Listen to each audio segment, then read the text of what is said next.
guys, good morning. Ayan, as usual po, magluluto na naman po tayo ngayon. So, ito po yung ating gagawin sa ngayon.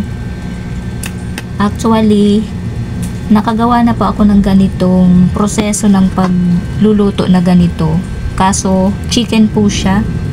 So, dahil masarap po yung kinalabasan ng aking naunang video, request po ito ng ating kasama na ganito daw po ulit yung ating gagawin. Pero sa ngayon po ay pork naman po yung ating lulutuin. So, ayan. So, i-adobo ko po to sa barbecue sauce po ulit. Dahil nagustuhan po yun ng anak ko. Kaya, ayan, pinapaulit po yung ganito. Pero sa pork chop naman po. So, ganun po ulit. Ibababad po natin ito dito sa ating bawang at sibuyas. Ayan. Lagyan po natin ng pamintang powder. Seasoning. Ayan. Meron din po tayong kalamansi po. 5 pieces na kalamansi. And then, lagyan po natin ng toyo.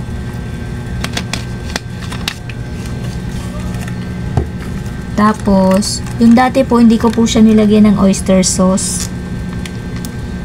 So, ngayon po ay lalagyan ko po siya. Ayan.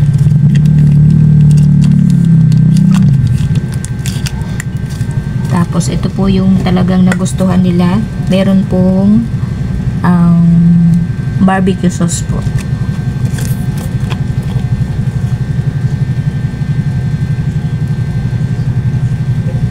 So, yung pagkakamarinate po nito is para po tayong mag-iihaw. Ganun po yung timpla. Pero, hindi po natin siya iihawin. Sa kawali ko po siya patutuyuin. Sa sauce niya rin po, ito po yung pagpapatuyuan ng kanyang karne. So, ayan, ibabad lang po natin dito. Tapos, mamaya po ay lutuin po natin sa kawali. Masarap po kasi yung lasa. Kaya po, ayan, ulit po tayo ng ganitong style. Dahil nagustuhan po nila. So, ayan, babad lang po natin dito. So, mamaya po ay papakita ko po ulit sa inyo yung paraan po ng pagluluto. So, ayan guys. So, ang bango na po.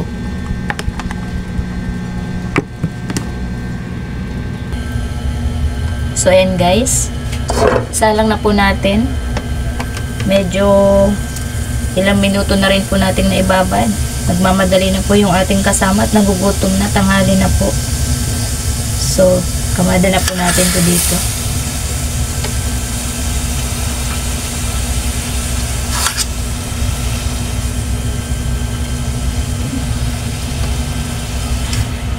Sa mga wala pong ihawan, pwede nyo po itong gawin. Katulad po namin, di po kami makapag-ihaw kaya nasa taas po kami ng upahan. Naulan pa po. Mahirap po mag-ihaw sa baba. So, ganito na lang po yung gawin nyo. Masarap po. Ayan. Dahil sabi ko po dun sa nauna kong video, kung masarap po ay uulitin ko. So, ayan. Nagustuhan nga po nila. Kaya po, request nila ulit na ganito po yung gawin. Ayan. Kailangan lang po loaded sa bawang at sibuyas, paminta, para po siya mabango, masarap. So, ayan. Lagyan po natin ng kaunting water. Para po malambot na malambot. Ayan. So, hayaan lang po natin ganito hanggang sa matuyo po at magmantika. Ayan, yan na po yung kanyang pagpapalambutan. So, takpan po natin. Ayan guys. So, mamaya po, babalik na rin natin yan. Check natin guys. Ayan.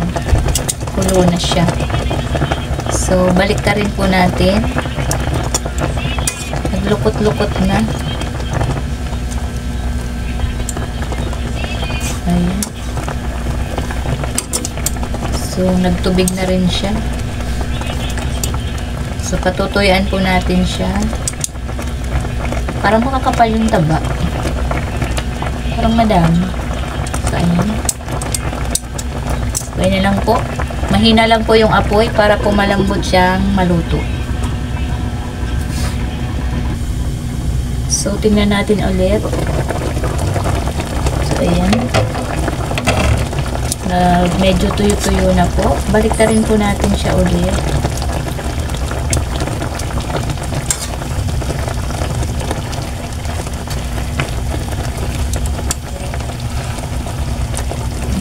Susunod-sunod na yung ano. Ayan. Mamaya na po natin timplahin pag medyo tuyo na.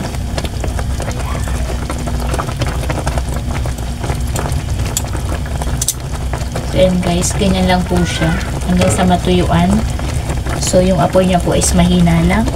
Ayan, para po lutong-luto. Check natin ulit.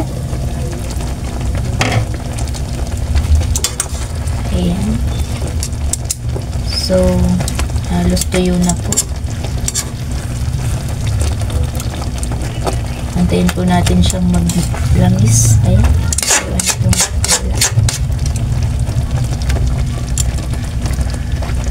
So, pwede na po natin siyang timplahin.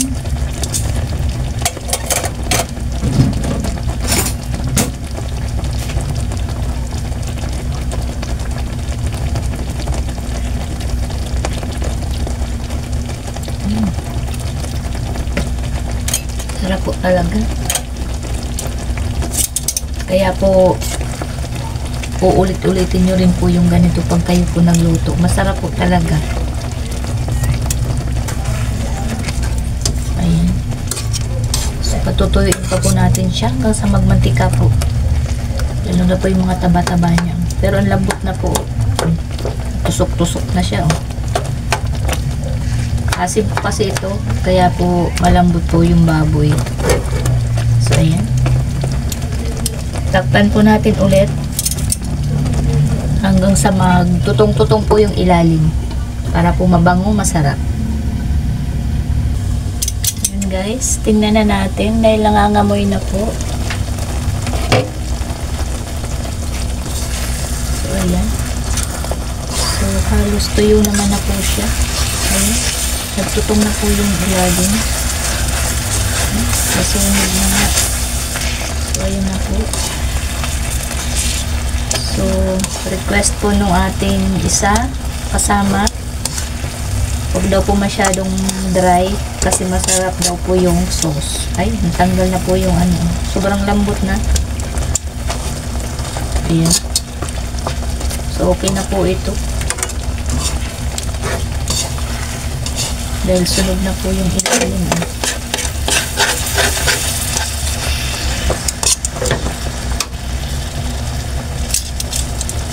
Patayin na po natin yung apoy para po kahit paano may kaunting sauce.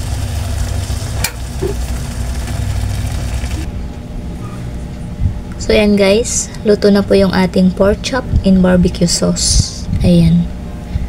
So may kaunti pa po siyang sauce. So, nagmantika pa rin po. Ayan. Masarap po. Try nyo po. Magugustuhan po ng mga anak nyo. So, ayan. Hanggang dito na lang po ulit itong ating video. Thank you so much po sa inyong lahat. God bless po. At bye-bye po.